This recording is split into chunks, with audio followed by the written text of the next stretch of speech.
Boys, I think I found a boot leak. These bloody clips that come through here, those square ones, and these pink, and they sit up in here like that. I've brush touched that with a bit of paint because they're an absolute nightmare to get out. Just going to prise them with a couple of flat tips.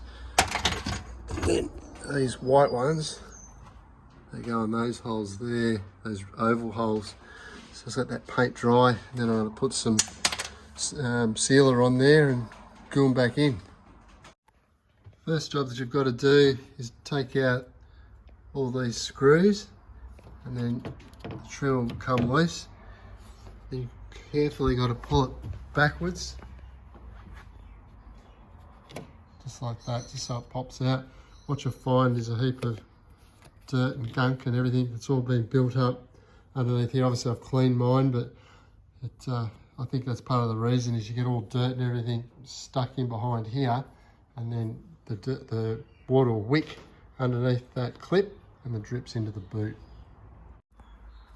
So what I was finding is I was having water running down through here, and I tracked it back to underneath around the rear wiper. Initially I thought it was the rear wiper, and I've tracked it back to these little clips. So I'll show you how to take those out now.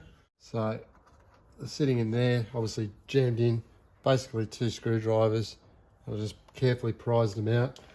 You will scratch up a bit of the paint. It's pretty thin underneath here, so I've just brush touched it all again because it obviously took a little bit of paint off, but I think it's better than the water running down. There was a lot of rubbish around under that particular trim, so when I took it off, it was just full of dirt and gunk and leaves and stuff like that. So I think that was contributing to the water being wicking down through these little clips.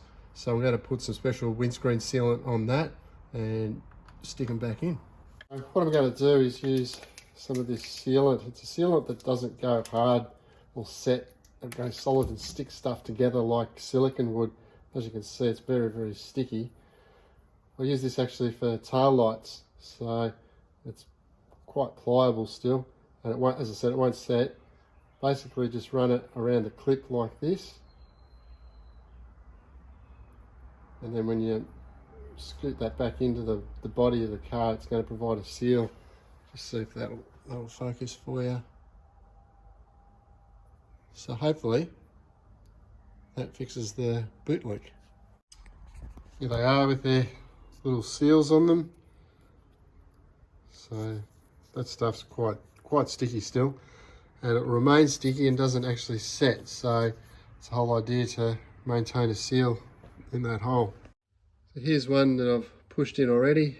So basically it's got the sealer on the inside. Just set it in place. Push down on it fairly firmly till the sealer comes around to a hole outside, and that should do it. So there you have it. If you've got a water leak in the boot of your R33, chances are those clips is the cause. As I said in the video, just be careful taking the trim off and those clips because you don't want to break them, because I very much doubt you'll be able to get any new ones. So yeah, if you got some value out of the video, by all means give us a thumbs up, and if you'd like to see some more Skyline content, give us a subscribe, and catch you on the next one.